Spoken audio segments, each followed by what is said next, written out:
Dear subscribers, followers, and friends, very good afternoon. Today, the topic is preposition. We have already learnt yesterday something. Today, also, we are going to learn something. You see, prepositions are short words, very short words, like on, in, at.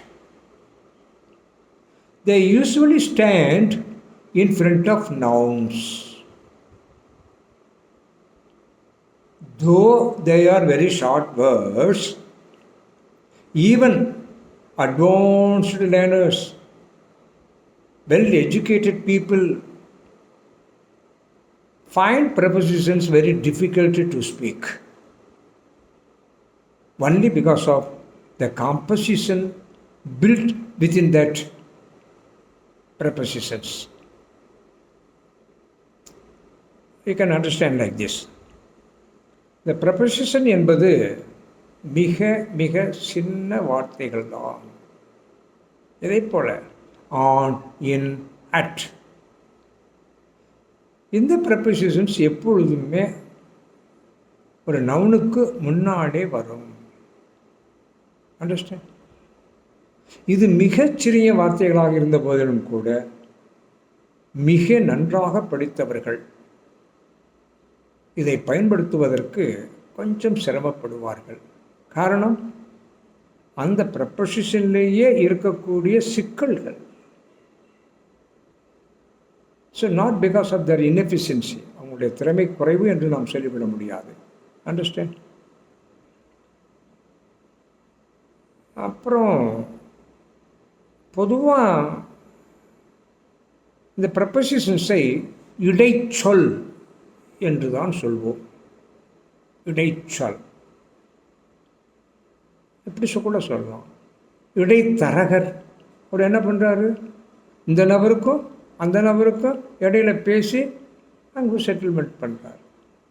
அதை போல இந்த ஒரு வார்த்தையும் அந்த ஒரு வார்த்தையும் தொடர்புபடுத்தி சொல்லப்படுவதால் ஆகவே இதை இடைச்சொல் என்று தான் சொல்வார்கள்.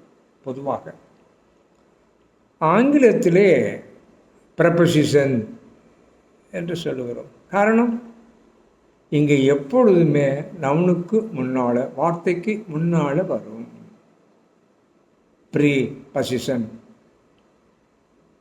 ஆனால் தமிழிலே இதை பின்னிடைச்சொல் என்பார்கள். அந்த வார்த்தைக்கு நவுனுக்கு பின்னால் தான் வரும் அப்படின்னு சொல்வார்கள். You see, on the table, on the table சொல்கிறோமா இல்லையா? ஆன் த டேபிள், மேஜைக்கு மேல் அப்படின்னு சொல்கிறோம்.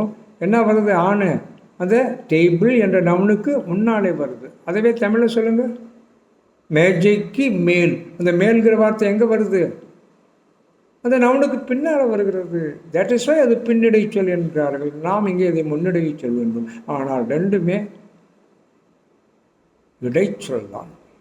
நன்றாக ஞாபகம் வைத்துக் கொள்ளுங்கள். அப்புறம் இன்னொரு difficult to learn these things. There are so many customs and habits of the English people. When we learn, we have to follow their customs and habits. You understand? You see, he went home. என்ன அர்த்தம்? அவன் வீட்டுக்கு போனான். அங்கே இக்கு preposition இருக்கா? he went to home, no preposition at all. அப்போ என்ன செய்யணும்? he went to home. ஆனால் ஆங்கிலேயர்கள் டு போட மாட்டார்கள். That is their habits, customs. அதை அப்படியே we have to follow, or else it becomes a mistake.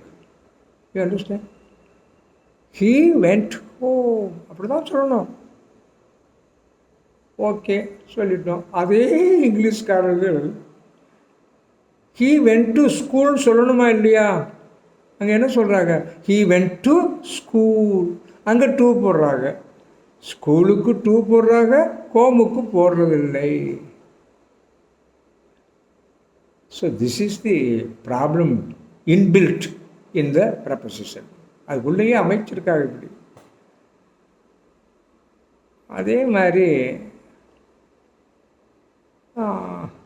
he told Rama. He told Rama. Sir ராமனிடம் சொல்லப்பட்டது, ராமனுக்கு சொன்னார். அப்படி தானே சொல்லணும். he told ராமனுக்கு சொன்னான், ராமனிடம் சொன்னான். ஏதோ ஒரு ப்ரப்போசிஷன் இருக்கணுமா இல்லையா? அங்கே ப்ரப்போசிஷன் வராது.